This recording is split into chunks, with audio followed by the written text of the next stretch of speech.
The scent of fresh bread was Lila's heartbeat, rising with the dawn in her tiny Oregon bakery. Every morning, she kneaded dough with hands that knew loss, her fingers tracing memories of a grandmother she barely remembered. Then she met Nora, and everything changed. Lila Hawthorne, 25, had built her life around routine. Her bakery, the Hearth, was a haven in the sleepy coastal town of Astoria, where fog clung to the streets like a lover's whisper. She woke at 4 a.m., baked sourdough and cinnamon rolls, and delivered them to the Seaside Veterans Nursing Home by 7. The veterans, gruff old men and women with stories etched in their wrinkles, called her sunshine for her warm smile and the baskets of bread she brought. It was her purpose, her anchor after a childhood of foster homes and unanswered questions about her family.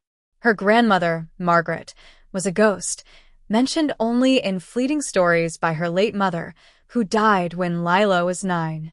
All Lila had was a faded photo of Margaret, young and radiant, standing outside a bakery that no longer existed. Nora Caldwell, 28, arrived in Astoria like a storm. She was a photographer, her camera slung over her shoulder like a soldier's rifle, capturing the raw beauty of the Pacific Northwest for a freelance project. Her green eyes held a spark of defiance, and her laugh could fill a room. She wandered into the Hearth one rainy morning, drenched and shivering, asking for coffee. Lila, wiping flour from her hands, poured her a cup and offered a warm croissant. Their banter was instant, easy, like they'd known each other for years. Nora teased Lila about her flour-freckled cheeks. Lila shot back about Nora's muddy boots. By the time Nora left, she'd promised to return. She did. Every day for a week. Nora lingered at the counter, snapping candid photos of Lila shaping dough, her lens catching the way Lila's curls fell over her eyes. Lila felt a pull she couldn't name, a warmth that wasn't just from the ovens. She'd never dated, never had time. Her life was the bakery and the veterans. But Nora's presence was electric, stirring something deep and unfamiliar. One evening, as they closed up, Nora leaned close, her breath soft against Lila's ear. "You're more than this place, you know," she said. Lila's heart raced, but she laughed it off, unsure how to navigate the feeling. The nursing home was where Lila felt most at home. She knew every resident by name, their stories woven into her mornings. There was Frank, a Korean War vet who loved her rye bread, Clara, who'd flown supply planes in World War II and always asked for extra butter, and Evelyn, a quiet woman in her 80s who rarely spoke but always took a cinnamon roll. Lila's deliveries were more than charity. They were her way of building a family she'd never had. But one morning, as she set out her baskets, Evelyn looked up from her wheelchair, her eyes sharp and piercing. "I knew your grandmother," she said, her voice low and deliberate. "Margaret." She was unforgettable. Lila froze, the basket trembling in her hands. No one in Astoria had ever mentioned Margaret. Her mother had said Margaret left when she was a child, abandoning the family for reasons no one explained. The words hit Lila like a wave, pulling her into a tide of questions. "What do you mean?" she asked, her voice barely above a whisper. Evelyn's gaze softened, but she said nothing more, only pointed to a locket around her neck. It was old, tarnished, and eerily familiar, identical to one in Lila's photo of Margaret. That night, Lila couldn't sleep. She sat in her small apartment above the bakery, the photo of Margaret in her hands. Who was Evelyn to her grandmother? Why did her words feel like a key to a door Lila had never dared open? She thought of Nora, her easy smile, the way her touch lingered. For the first time, Lila felt her carefully built world, her routine, her solitude, cracking open. She didn't know if she was ready for what lay beyond. The next morning, Nora was waiting at the bakery, her camera dangling, her eyes searching Lila's face. "You look like you saw a ghost," she said, half joking. Lila hesitated, then told her about Evelyn's words. Nora listened, her hand resting lightly on Lila's arm, grounding her. "Maybe it's time to find out who Margaret was," Nora said. "I'll help you." Lila nodded, her heart pounding, not just from the mystery, but from the way Nora's presence made her feel alive, seen, and, for the first time, not alone. Lila's world felt like it was tilting. The bakery, once her sanctuary, now hummed with questions she couldn't answer. She kneaded dough with a ferocity she didn't recognize, her hands slamming into the flour as if she could force clarity from the rhythm. Nora's offer to help lingered in her mind, a lifeline she both craved and feared. She'd spent years building walls, keeping people at arm's length, letting the veteran stories fill the void of her own. But Nora was different. Her presence was a quiet invasion, slipping past Lila's defenses with every smile, every glance. Nora showed up the next day with a notebook and a determined glint in her eyes. "We're detectives now," she said, grinning as she slid onto a stool at the counter. She'd already searched online for Margaret Hawthorne, but the results were sparse. Old census records, a mention in a 1960s Astoria newspaper about a bakery called Maggie's Place. Lila's breath caught at the name. Her mother had never mentioned owning a bakery, only that Margaret had been a baker before she left. Nora suggested they talk to Evelyn again, but Lila hesitated. What if Evelyn's words unraveled everything she'd built? At the nursing home, Lila's routine felt different. She handed out bread, smiled at Frank's bad jokes, and listened to Clara's stories, but her eyes kept drifting to Evelyn. The older woman sat by a window, her locket glinting in the morning light. Lila's heart raced as she approached, a cinnamon roll in hand. "Evelyn," she said softly, "can you tell me about my grandmother?" Evelyn's fingers tightened around the locket, her eyes distant. "She was brave," Evelyn said finally. "Braver than this town deserved. But some secrets are heavy, Lila. Be sure you want to carry them." The words haunted Lila as she drove back to the bakery. Nora was waiting, her camera capturing the way the fog curled around the town's Victorian houses. "Well?" she asked, leaning against the counter. Lila recounted Evelyn's cryptic response, her voice shaking. Nora reached out, her fingers brushing Lila's. "We'll figure it out," she said.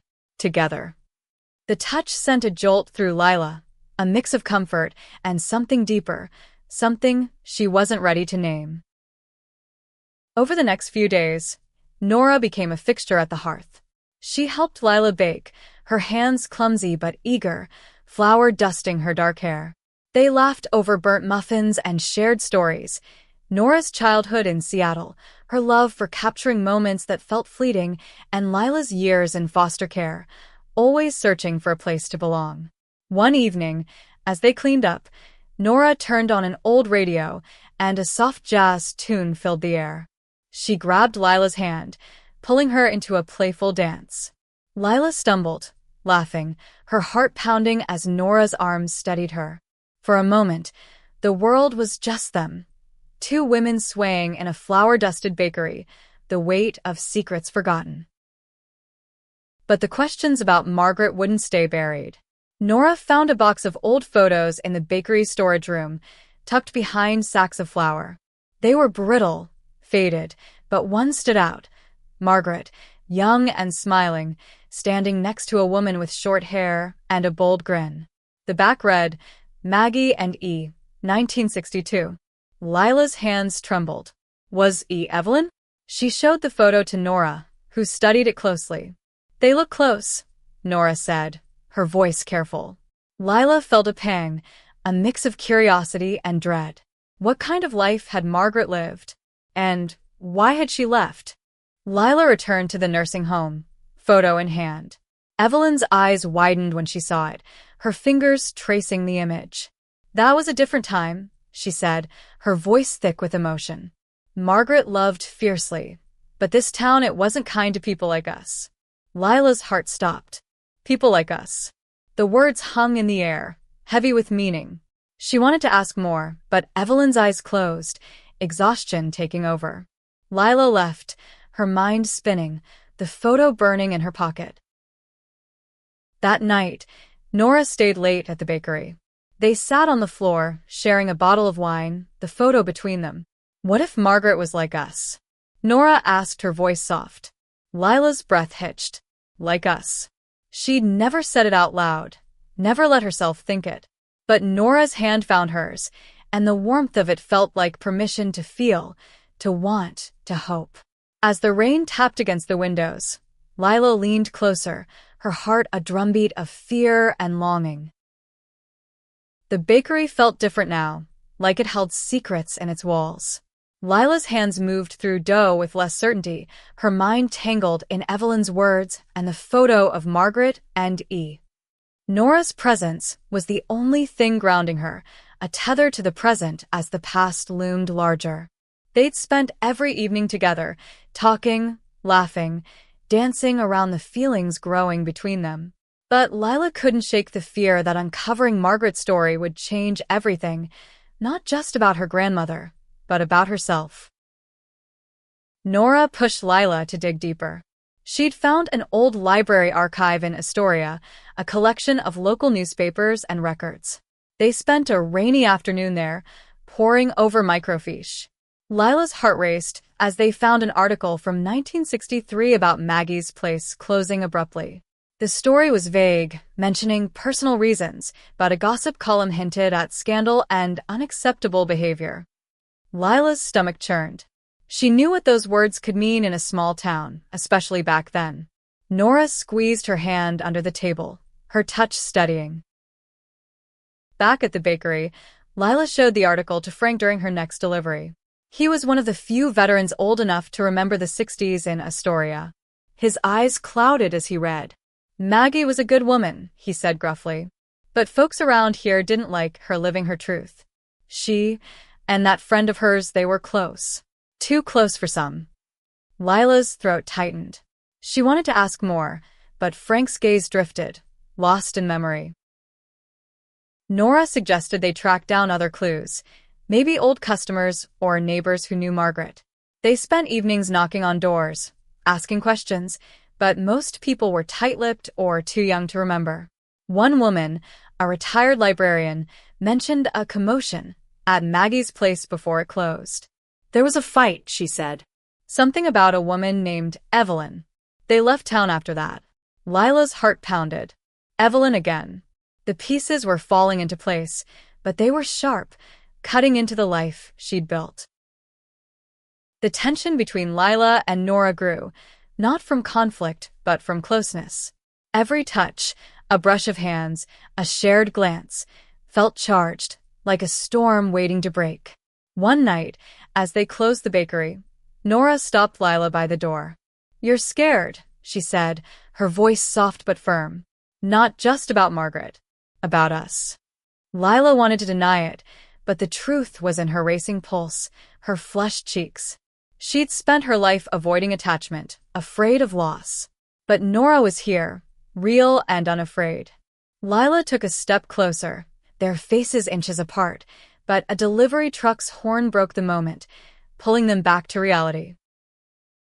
Lila returned to Evelyn, desperate for answers. This time, Evelyn was more open, her voice steady. "Margaret and I were in love," she said simply, her eyes meeting Lila's. "This town didn't accept it. We wanted to stay, to fight, but it wasn't safe. She left to protect me, to protect her daughter, your mother." Lila's world tilted again. Her grandmother hadn't abandoned her family. She'd been forced out, her love deemed a sin. The locket, the photo, it all made sense. Evelyn handed Lila a letter, yellowed and sealed.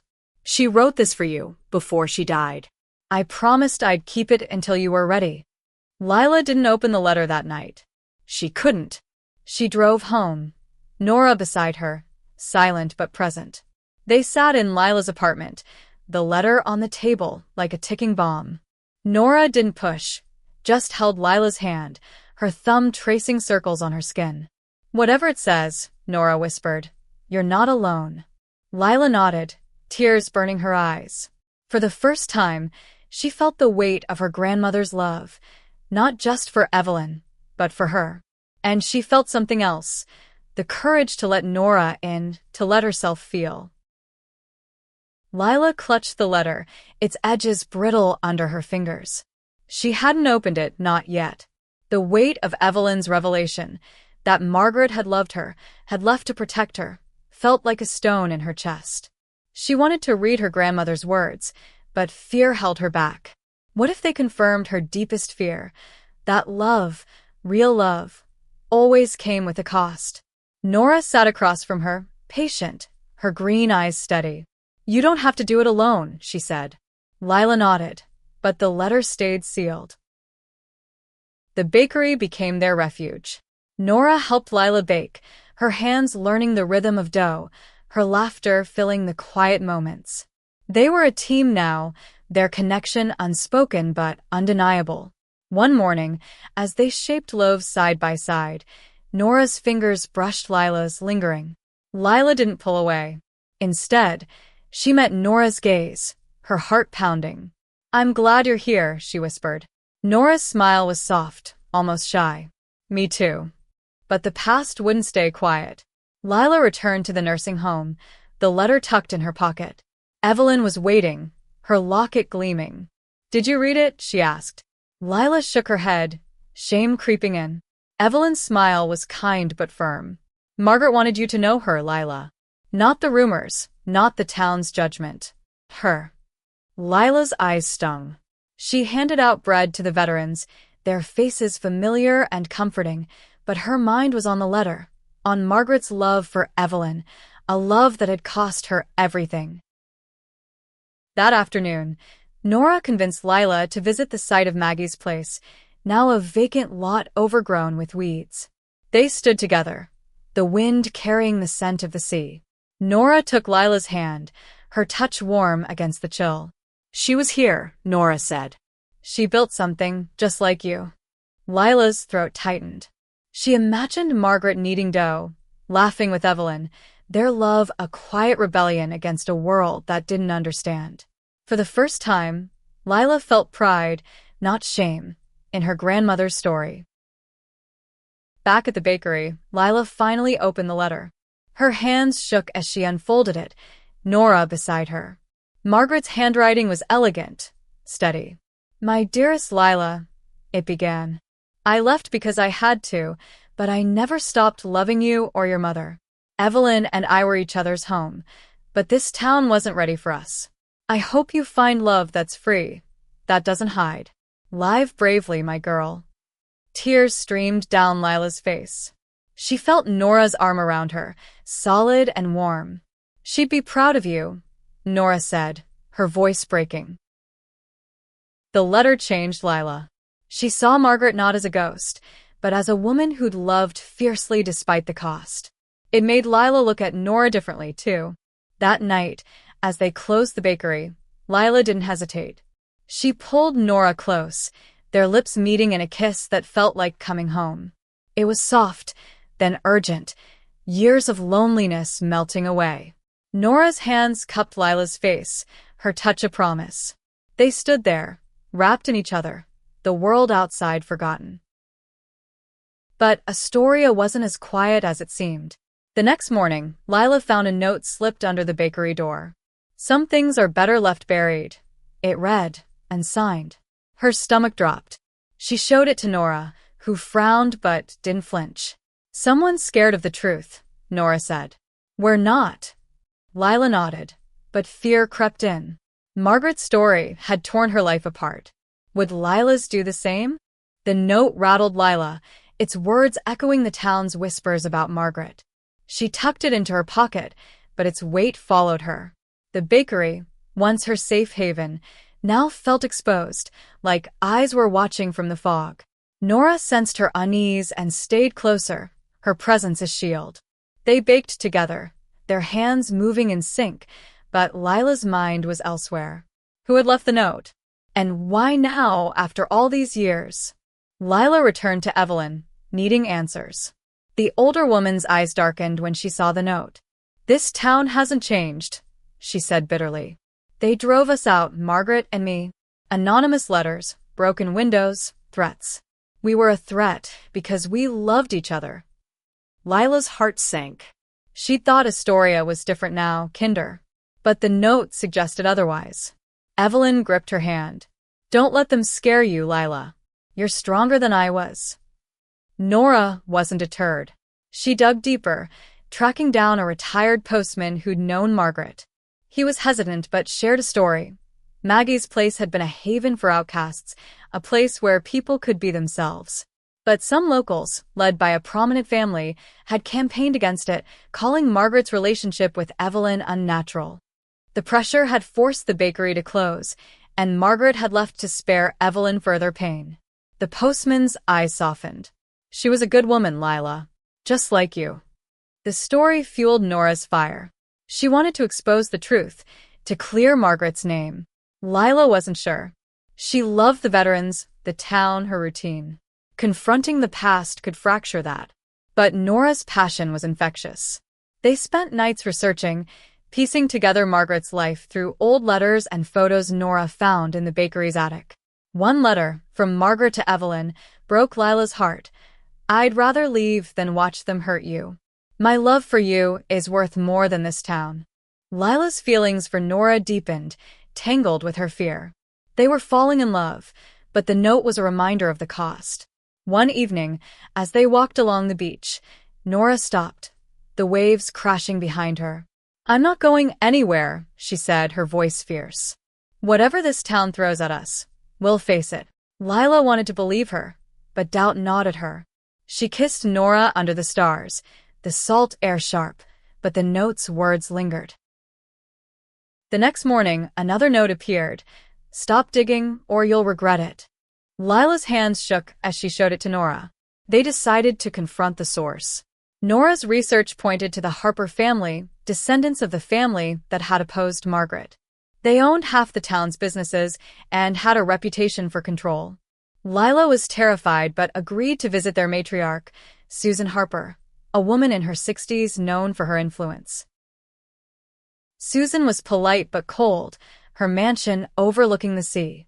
"Your grandmother caused trouble," she said, her eyes hard. "Let the past stay buried."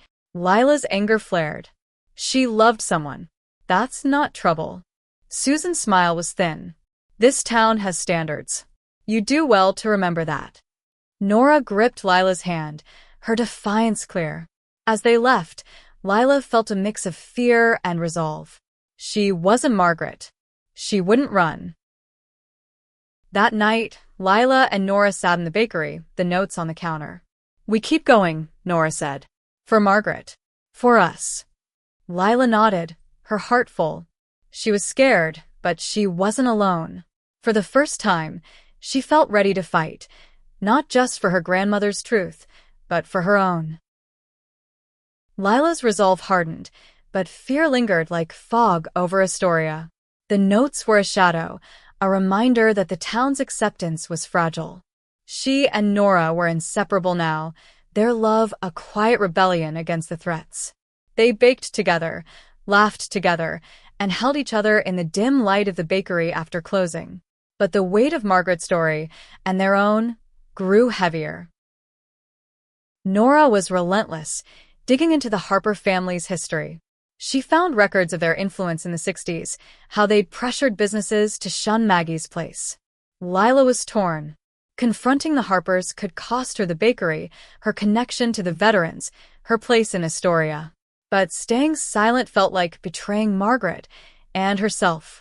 Nora sensed her hesitation.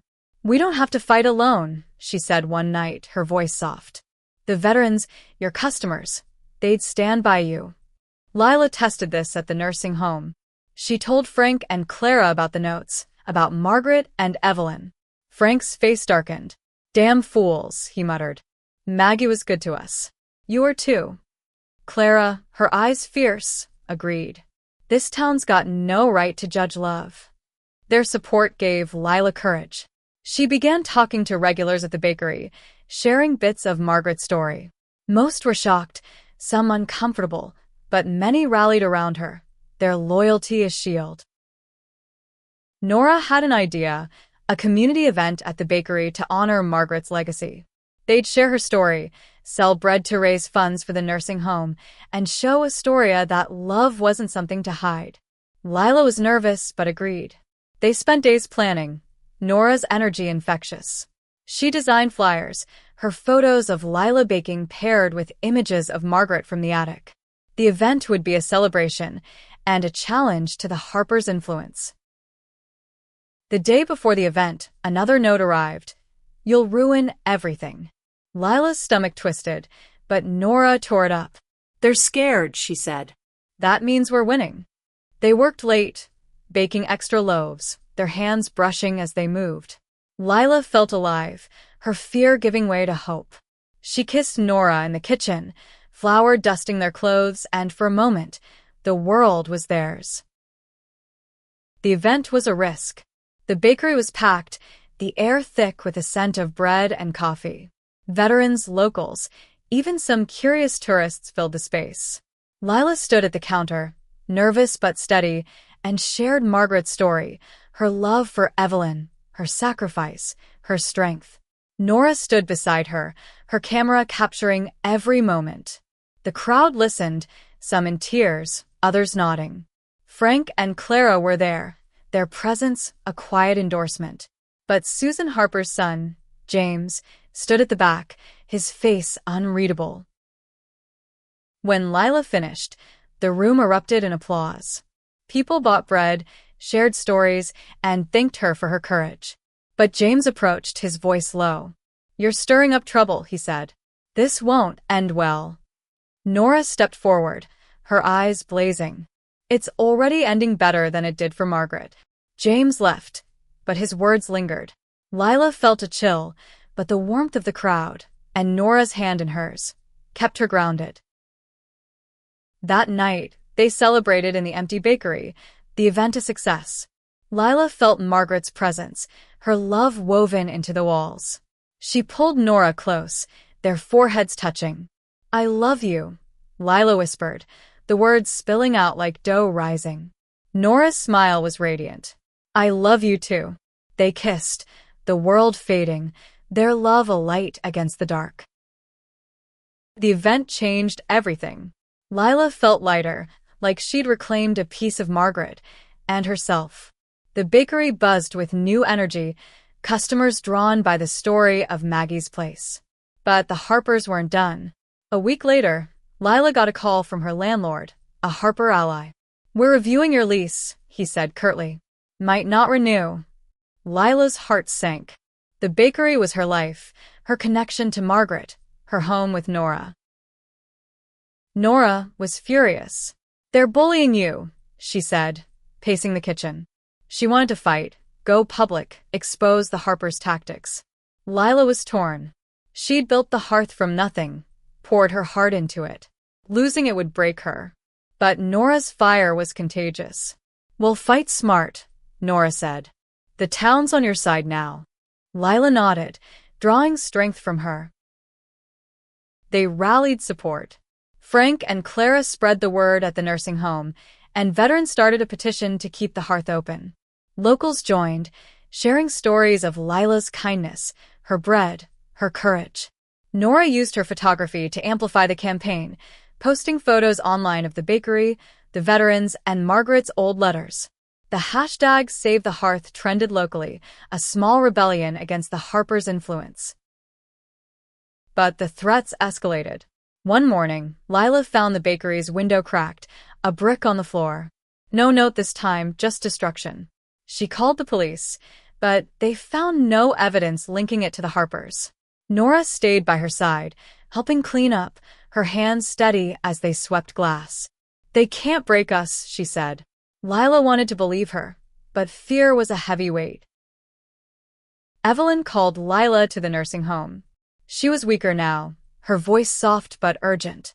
"Margaret would have fought," she said, gripping Lila's hand. "You're her legacy. Don't let them win." She gave Lila a small journal, Margaret's, filled with recipes and notes about her life with Evelyn. One entry stood out. "Love is worth the fight, even when it hurts." Lila cried, holding the journal, feeling her grandmother's strength. Nora and Lila decided to confront the Harpers head-on. They requested a meeting with Susan, armed with the petition and Margaret's journal. Susan was dismissive, but the weight of public support was undeniable. "You're making a mistake," she said, but her voice lacked conviction. Lila stood tall. "This bakery stays. For Margaret. For me." Nora's hand found hers, a silent vow. The town rallied. A local paper ran a story about the hearth, Margaret's love, and the Harpers' threats. Customers flooded the bakery, their support a shield. The landlord backed off, the lease renewed. Lila felt a weight lift, but the victory was bittersweet. She knew the Harpers wouldn't forget, and the town's acceptance was still fragile. That night, Lila and Nora sat on the bakery steps, the stars bright above. "We did it," Nora said, her voice soft. Lila leaned against her, their hands intertwined. "We're not done," she said. "But we're together." They kissed, the future uncertain, but theirs to shape. Lila felt Margaret's love in her bones, guiding her forward. The hearth stood strong, its windows repaired, its ovens warm. Lila baked with a new purpose, each loaf a tribute to Margaret's courage. Nora was her partner now, in love, in life, in the fight to keep the bakery alive. They faced whispers and sideways glances, but the town's support grew, a quiet shift toward acceptance. The veterans remained Lila's family, their stories a reminder of resilience. Evelyn's health faded, but she visited the bakery one last time, her locket gleaming. "You're living the life we couldn't," she told Lila, her eyes bright with pride. She passed away a week later, leaving Lila her locket. Lila wore it daily, a symbol of Margaret and Evelyn's love, a promise to live boldly. She and Nora framed Margaret's letter and journal pages, hanging them in the bakery, a testament to love's endurance. The Harpers' influence waned, their threats hollow against the town's support. Lila and Nora expanded the hearth, hosting community nights where veterans shared stories and locals celebrated. Nora's photos lined the walls, capturing love in all its forms. One evening, as they danced in the empty bakery, Lila felt whole. "This is home," she whispered to Nora, their lips meeting softly. Years later, Lila baked for the veterans every morning, Nora by her side. The hearth wasn't just a bakery, it was a legacy of love, unbroken by fear. Margaret's spirit lived in every loaf, every smile, every moment Lila and Nora shared. They'd faced the past, fought for the present, and built a future where love didn't have to hide.